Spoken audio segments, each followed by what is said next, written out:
যা, এ শাড়িকে এখন ঘরের ভেতরে নিয়ে যা। আরে চলে, আরে চলে। আমি ধনপতি ঘোষাল, নরকের জঞ্জা।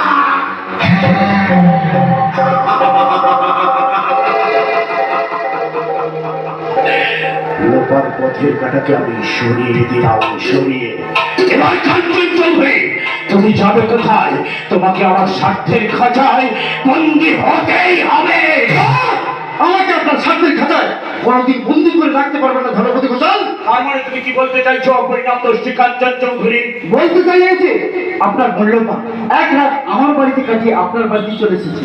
যতদিন না আপনার বোন আমার বড়দার বড় বৌদিকে যথাযোগ্য মর্যাদা না দেয়, যতদিন না একটা হিন্দু পরিবারের কুলবধূর মতো পায়ে আলতা, হাতে শাখা, শীতিতে সিঁদুর, মাথায় ঘুমটা দিয়ে আমাদের বাড়িতে ঢোকে, ততদিন তার সঙ্গে আমার কোনো সম্পর্ক থাকবে না।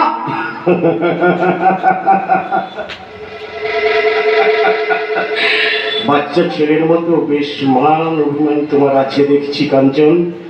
একটু ধৈর্য ধরো, বুঝতে পারবে লোপা ধীরে ধীরে ঠিক তোমার মনের মতো হয়ে উঠেছে।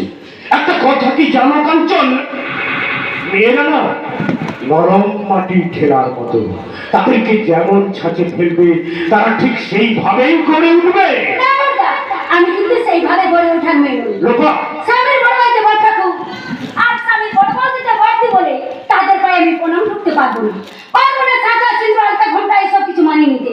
এটা আমার শাড়ি পরে বারবত করা, লক্ষ্মীর আরাধনা করা, তুলসী তলায় ধূপ আর সন্ধ্যা প্রদীপ জেলে আমার পক্ষে সত্যি লক্ষ্মী স্ত্রী সাথে সম্ভব নয়। এসব অসভ্যতা। না, অসভ্যতা নয়, এ হলো সংসারের সংস্কৃতি, তাই আমার পক্ষে সমান নয়। তোমার এইসব মানিয়ে না। নিজেদের মধ্যে ঝামেলা করে কি লাভ কাঞ্চন? না, আপনার পরিবারের মেয়েটি আভিজাত্য আমার সংসারে চির শাশ্বত আভিজাত্যের অপবৃদ্ধি ঘটাবে, তা আমি কিছুদিন হতে দেব না ধনপতি ঘোষাল। কি বললে, কি বললে কাঞ্চন চৌধুরী? আমার সংসারে আভিজাত্য মেয়েটি? শুধু মেয়েটি নয়, ওটা একটা সংক্রামক রোগ জীবাণু। কৃষ্ণদেব, হ্যাঁ, ওই রোগ জীবাণু আর ভারতবর্ষের সব যৌথ সংসারকে ভেঙে তছনছ করে দিচ্ছে। সংসারের বুকে মৌরসী পাট্টা কাটছে, লোভ, লালসার, স্বার্থপরতার বিষবৃক্ষ জীবন যুদ্ধের পরাজিত যোদ্ধার মতো সংসারের বুক থেকে হারিয়ে যাচ্ছে স্নেহ, মায়া, মমতা, ভালোবাসার হাতছানি। সংসারের স্মৃতির আকাশে ব্যথা বেদনার ঝড়, সংসারের আকাশে শুধু ফাড়ি ফাড়ি অন্ধকার। চাঁদের কিরণটাকে গ্রাস করছে দুষ্ট রাহুর দল। লেকচার বন্ধ করো, তার আগে জবাব দাও, এখানে তুমি এসেছো কেন? আপনার বোন লোপামুদ্রাকে নিয়ে যেতে। আমাকে? হ্যাঁ মা, আমার ভাই তোমাকে বিয়ে করেছে কিনা? তাছাড়া তুমি এক মেয়ে, তোমাকে কারোর কাছে খেলার পুতুল হতে দিতে পারি না। না না বড়দা, তুমি চুপ কর হতভাগা। বড়দা, বিয়ের সম্পর্কটা কুমোর শালার হাড়ি করছি নয় যে খারাপ কিছু হলে তা বদলে দেওয়া যায়। বড়দা, ও যে কাউকে সম্মান দেবে না। না, সম্মান দিই, অসম্মান তো করে দিতে পারবেই। আমি কোনো কথা শুনতে চাই না। বড়দা, ছোট বৌমার কাছে ক্ষমা চেয়ে নি, তাকে সঙ্গে নিয়ে আবার পেছনে পেছনে চলে আয়। লোপা, লোপা কিছু বলার আগে আমি জানতে চাই কাঞ্চন চৌধুরী, প্রফেশনালি করে তুমি মাসে কত টাকা মাইনে পাবে? তার চেয়ে তুমি যদি আমার ওই ভারত চড়া বিজনেসের ম্যানেজিং ডিরেক্টর হও, মাসে মাসে ইনকাম করতে পারবে কোটি কোটি টাকা।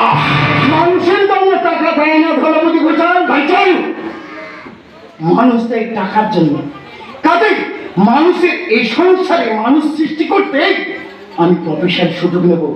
তাই ওই কোটি কোটি টাকা না কামানোর জন্য আপনার ওই ম্যানেজিং ডিরেক্টরের পদটা দূরে ছড়িয়ে দেব। দূরে। আমার প্রতি হিংসাকে চরিতার্থ করবি, ঠান্ডা মাথায় ওদের সংসারে গিয়ে ওদের সুখ শান্তি ভরা সংসারটাকে চিড়িয়াখানার মতো আগুন জ্বেলে দিবি। আগুন, তার তবেই বুঝবো তুই আমার উপযুক্ত ফল। আমি শহরে নিয়ে লোপা সোনার চামচ মুখে দিয়ে জন্মেছি, টাকার সাধনায় পরে সুখ শান্তি ভালোবাসার ঘরে আগুন জ্বালাতে পারি।